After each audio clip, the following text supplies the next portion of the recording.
मैं आपको ब्लैकआउट के बारे में बताऊंगा कि ब्लैकआउट का उद्देश्य क्या होता है, ब्लैकआउट कब होता है, इससे पहले भारत में ब्लैकआउट कब कब हुआ है, जो सरकार ने आदेश दिया है कि 7 तारीख को मॉक ड्रिल करेंगे ब्लैकआउट संबंधित चीजों की, उसके बारे में भी जानकारी बताऊंगा। कुल मिला जुलाकर ये जो आदेश आया है गृह मंत्रालय का, सरकारी आदेश है, उसमें क्या क्या होना है, उसके 5 पॉइंट आउट मैंने नोट किए हैं। इस 5 पॉइंट आउट को समझिए कि क्या होगा मॉक ड्रिल के दौरान। सबसे पहले एयर रेड वार्निंग सायरन को चालू किया जाएगा। इसका मतलब होता है हमले की चेतावनी देने वाला सायरन। ये कई तरह से बजता है। पहला सायरन जब बजता है तो आपको नजदीकी सुरक्षित जगह लेनी रहती है। दूसरा सायरन उससे भी ज्यादा आपको सतर्क करने के लिए होता है। तीसरा सायरन बजने का मतलब है कि स्थिति अब ठीक नहीं है। तो ये सायरन की चीजें समझाई जाएंगी। इस तरह के मॉक ड्रिल होंगे। अगल बगल के तमाम न्यूज पोर्टल, अखबारों को उसमें शामिल किया जाएगा कि ज्यादा से ज्यादा लिख के बताए। स्कूल कॉलेजों में इसे कराया जाएगा, आपदा प्रबंधन विभाग इसे करेगा।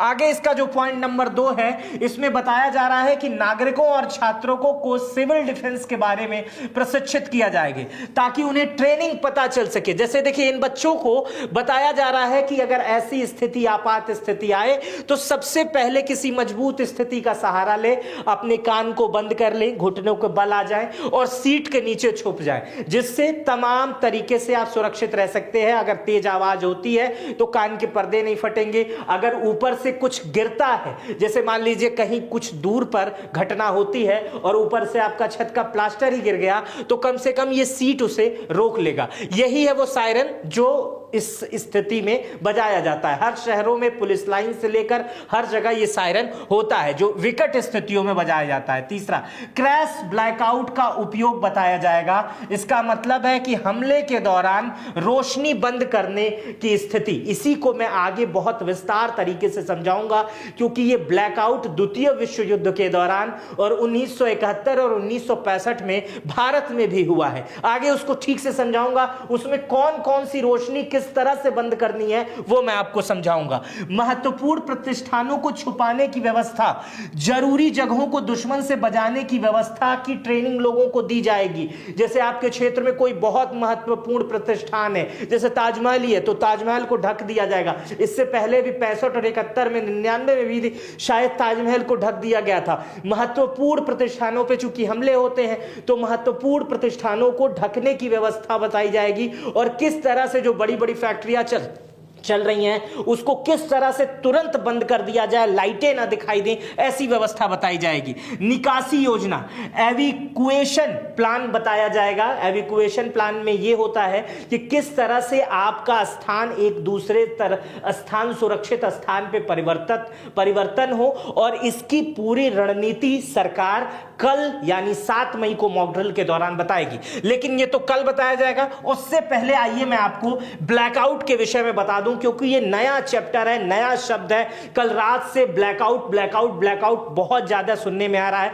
कैसे होता है ब्लैकआउट, इससे पहले ब्लैकआउट कब हुआ था, उसी के बारे में जानकारी देते हैं। पहली बात तो ब्लैकआउट का उद्देश्य मैं बताता हूं। वर्तमान समय में ब्लैकआउट का कोई बहुत बड़ा ढिढोरा नहीं होगा, लेकिन चूंकि रडार सिस्टम है, रडार जैसे ही दुश्मन के हवाई जहाज आते हैं वैसे ही रडार ही उन्हें पकड़ लेता है। लेकिन उस समय चूंकि रडार इतने विकसित नहीं हुआ करते थे, इसलिए दुश्मन के हवाई जो हमले होते थे वो कहीं पर भी हो जाते थे और उसी दौरान ब्लैकआउट किया जाता था। ब्लैकआउट में बत्ती गुल, सब कुछ, नीचे कुछ दिखाई नहीं दे रहा है, इसलिए ऊपर से जब दुश्मन हवाई जहाज में बैठ करके, जो लड़ाकू विमान था जिसमें वो तमाम तरीके के विस्फोटक पदार्थ रखते थे, जब वो नीचे देखते थे तो उन्हें कुछ दिखाई नहीं देता था। इस स्थिति में जो सरकारी आदेश होते थे वो क्या होते थे, उस समय के सरकारी आदेश में आपको बता रहा हूं, बकायदा इसके लिए जुर्माना लगता था। ब्लैकआउट की स्थिति में क्या क्या करना होता था मैं आपको बता रहा हूं। घरों के लिए जो नियम थे अभी भी हो सकते हैं। ब्लैकआउट का जब नियम अगर आ गया, युद्ध हुआ, तो ये नियम अभी भी आ जाएंगे। क्या होता था, सभी खिड़की और दरवाजों को भारी पर्दों से और कार्डबोर्ड या काले रंग से ढकना अनिवार्य होता था ताकि रोशनी बाहर मत जाए। जैसे आपके अंदर, घर के अंदर खिड़की है तो सबसे पहले जो बल्ब है उसको कम से कम वाट का रखना है, बहुत अच्छी स्थिति में ही जलाना है, ऐसा स्थिति में हमेशा नहीं जलते रहने देना है। दूसरा, जलते ही नहीं रहने देना, मतलब वो जलाना नहीं है, अगर कोई स्थिति हो तो ही जलाना है। और जो भी आपके खिड़की दरवाजे हैं उनको काले पर्दों से ढक देना है ताकि जो रोशनी है वो बाहर ना जाए, मतलब बाहर की बल्ब तो जलाना ही नहीं है, अंदर ढक देना है। और बहुत ज्यादा रोशनी आती है तो कार्डबोर्ड से। उस समय बता रहा हूं 1939 में इसको लेकर सरकार ही काले पर्दे लोगों को बांटती थी और कार्डबोर्ड बांटती थी ताकि लोग अपने घरों में इसे लगा सके। दूसरा, स्ट्रीट लाइट, जो बाहरी सार्वजनिक नियम होते थे, स्ट्रीट लाइट पे काली पन्नियां बांध दी जाती थी ताकि उसकी रोशनी डिम हो जाए, जो नीचे के लोगों को ही दिखाई दे, ऊपर के लोगों को ना दिखाई दे। कुछ जगह तो उस पे जो सफेद रंग का होता था उस पे काले पेंट कर दिए जाते थे ताकि अगल बगल का आदमी देख सके कि वहां लाइट जल रही है, लेकिन वो लाइट बहुत दूर तक आसमान में ऊपर ना दिख सके ताकि हवाई हमले ना हो सके। तीसरा जो नियम होता था दुकानों और कारखानों के लिए, बड़ा अजीब लगेगा जो दुकानदार हैं उनको मैं बता दूं, दुकानों और कारखानों के लिए नियम ये होता था, कारखानों की जितनी लाइटें होती थी, जितने शीशे होते थे, सब पूरे काले कर दिए जाते थे और अंदर कृत्रिम रोशनी में, धीमे रोशनी में लोगों को काम करना पड़ता था। और उसके बाद से जो दुकानें होती थी, तो दुकानें वो खुली रहती थी, लेकिन उसके शटर डाउन होते थे।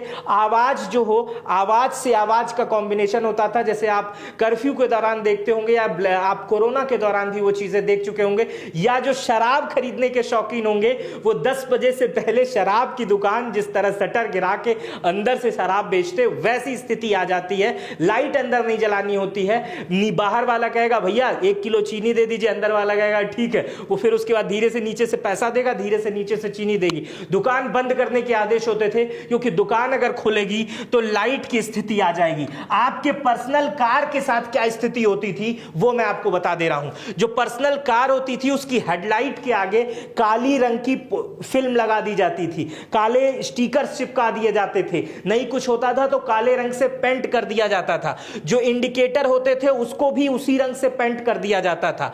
कार के ऊपर अगर इस तरह की लाइटें हैं, जो कुछ लोग आजकल चलते नहीं है कि इस तरह की लाइट लगा लिए 4 ठो, इन सब लाइटों को निकाल के फेंकवा दिया जाता था। ये जो तमाम गाड़ियां आई हैं जिसमें लाइटें बहुत होती हैं, उस सारी लाइटों के ऊपर काले पेंट लगा दिए जाएंगे अगर ऐसी स्थिति आएगी तो। और उसके बाद से आपके जो इलेक्ट्रॉनिक कीज होंगे उसको उससे करने से उस पर रोक लगाई जाएगी कि वो ऑफ कर दीजिए और सीधे जाके चाबी से गाड़ी खोलिए, क्योंकि किसी तरह जैसे ही आप खोलते हैं तैसे एक आवाज आती है और रोशनी भी आती है, तो वो रोशनी भी अचानक उत्पन्न ना हो, ब्लिंक ना करे कुछ, इसलिए ऐसे नियम लागू किए जाते थे, समझिए। और स्पीड की सीमा जो है वो 32 की उस समय थी, और अगर इस समय भी आगे ऐसी स्थिति आएगी तो इस समय भी लगभग स्पीड सीमा 30 के आसपास या 32 के आसपास ही रख दी जाएगी। इसके पीछे कारण यह है क्योंकि हर जगह अंधेरा रहता था, अगर उस स्थिति में गाड़ियां तेज चलेंगी तो एक्सीडेंट भी होंगे। और उस समय जब ब्लैकआउट हुआ था सन 1939 के बाद, तो दूसरी विश्व युद्ध के समय, तो ब्लैकआउट के दौरान ब्लैकआउट की वजह से लगभग 1100 से 1200 लोगों की मृत्यु हो गई थी, केवल दिखने की ना की वजह से। तमाम अलग अलग तरीके के एक्सीडेंट हुए थे जिससे लोग बगैर देखे एक दूसरे को देख नहीं पाते थे, जिससे एक्सीडेंट हो जाता था, जिससे उन्हें जान माल की हानि होती थी। आइए समझते हैं कि ब्लैकआउट को निगरानी करने के लिए कैसे नियम उस समय बनाए गए थे और अब कैसे बनाए जा सकते हैं। जैसे भारत में ब्लैकआउट हो तो आपदा प्रबंधन संबंधित लोग, पुलिस संबंधित लोग उसकी निगरानी करने के लिए बाकायदा एक टीम बनाई गई थी, उस समय भी इस समय भी। उस समय जो है ब्लैकआउट को नियमों को पालन सुनिश्चित कराने के लिए नागरिक एयर रेड प्रिकॉशन वार्डन तैनात किए गए थे।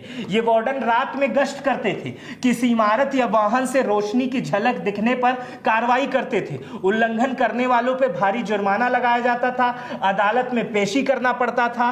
और ब्रिटेन की एक महिला को ब्लैकआउट नियम तोड़ने के दौरान बड़ा जुर्माना भी लगाया गया था। तो आप समझिए ब्लैकआउट का जब नियम आ जाएगा तो पुलिस ही कहेगी नहीं नहीं लाइट बंद करो, पूरा अंधेरा ही छा जाएगा, चारों तरफ अंधेरा, ताकि ऊपर से कोई भी सिस्टम, हमें कोई ड्रोन सिस्टम या कोई ऐसा सिस्टम ना देख सके, ताकि वो ऊपर से निगरानी करके ही चीजें गिरा दे। हालांकि ब्लैकआउट वर्तमान समय के परिदृश्य में कोई खास महत्व नहीं रखता है, इसीलिए 1999 में जो भारत पाकिस्तान युद्ध हुआ था उसमें ब्लैकआउट जो है वो कम है, लेकिन रिहर्सल में ब्लैकआउट जरूर किया जाता है। अभी कुछ दिन पहले पंजाब में ब्लैकआउट किया गया था, आगे मैं उस चीजों को भी समझाऊंगा, क्योंकि इस समय ऐसे सिस्टम आ गए हैं, रडार सिस्टम, जीपीएस सिस्टम। अब जीपीएस सिस्टम को समझ लीजिए, ड्रोन कैमरे में जीपीएस सिस्टम फिट कर दीजिए और उस जीपीएस सिस्टम के माध्यम से ड्रोन कैमरे को यहां से लेके 200 किलोमीटर किलोमीटर दूर भेज दीजिए, अगर उसमें बैटरी हो, वो ठीक उसी जगह पर जाकर गिरा देगा सामान या जो भी आप कहेंगे वो गिरा देगा जिस जगह पे आपने नेविगेशन सेट की होगी, जिस जगह पे आपने मैप को सेट किया होगा उसी जगह पर जाकर वो ठीक से गिरा देगा।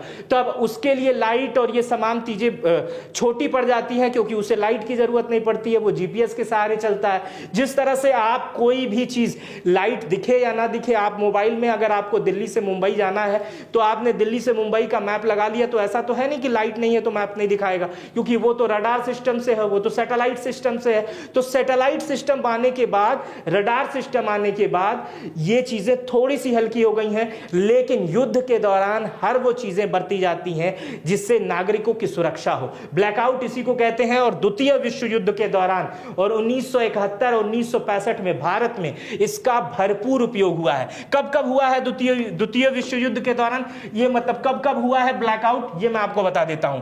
द्वितीय विश्व युद्ध के दौरान 1939 से 1945 के बीच जब द्वितीय विश्व युद्ध चल रहा था, हालांकि भारत की उसमें कोई बहुत बड़ी भूमिका नहीं थी, लेकिन फिर भी भारत में ब्लैकआउट किया गया था। भारत के कोलकाता, चेन्नई, अन्य तटीय इलाकों में ब्लैकआउट की स्थिति थी। दूसरी बार ब्लैकआउट भारत पाकिस्तान युद्ध 1965 में हुआ था।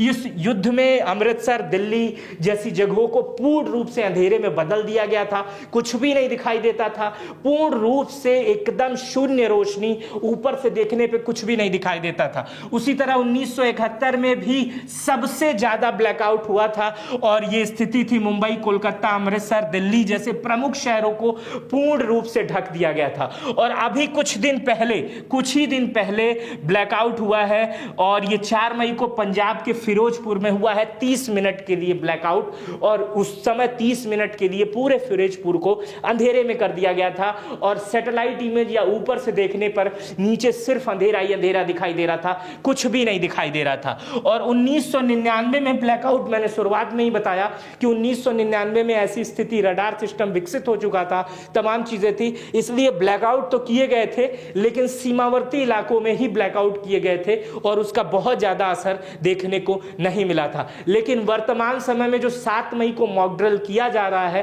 पूरे देश में, पूरे देश के कोने कोने में, जिसमें स्कूल से लेके तमाम तरीके के स्वयंसेवी संस्थाओं को भी शामिल किया जाएगा, एनडीआरएफ को शामिल किया जाएगा और तमाम अन्य दलों को भी शामिल किया जाएगा, लोगों को यह बताने के लिए कि अगर युद्ध जैसी स्थिति आती है तो आप किस तरह से सुरक्षित रहेंगे। मैंने शुरुआत में बताया कि इतनी बड़ी बड़ी बैठकें हो रही हैं, विपक्ष और पक्ष के नेता मिल रहे हैं, देश में तमाम तरीके की बयानबाजी हो रही है, दिन भर चैनल वही सब दिखा रहे हैं, आज तो शेयर मार्केट भी नीचे थोड़ा सा गिर गया है, तो लोगों के मन में कहीं ना कहीं अब ये भावना आ गई है कि कभी भी कुछ भी हो सकता है और भविष्य तो किसी ने नहीं देखा है। मेरा नाम मित्र प्रकाश है और एक सवाल आपके बीच में छोड़ के जाता हूं, आपको क्या लगता है कि भविष्य में भारत पाकिस्तान का युद्ध होगा? अगर होगा तो भी जवाब दीजिएगा, नहीं होगा आपको जो लग रहा है वही जवाब दीजिएगा, कमेंट बॉक्स में जवाब दीजिएगा।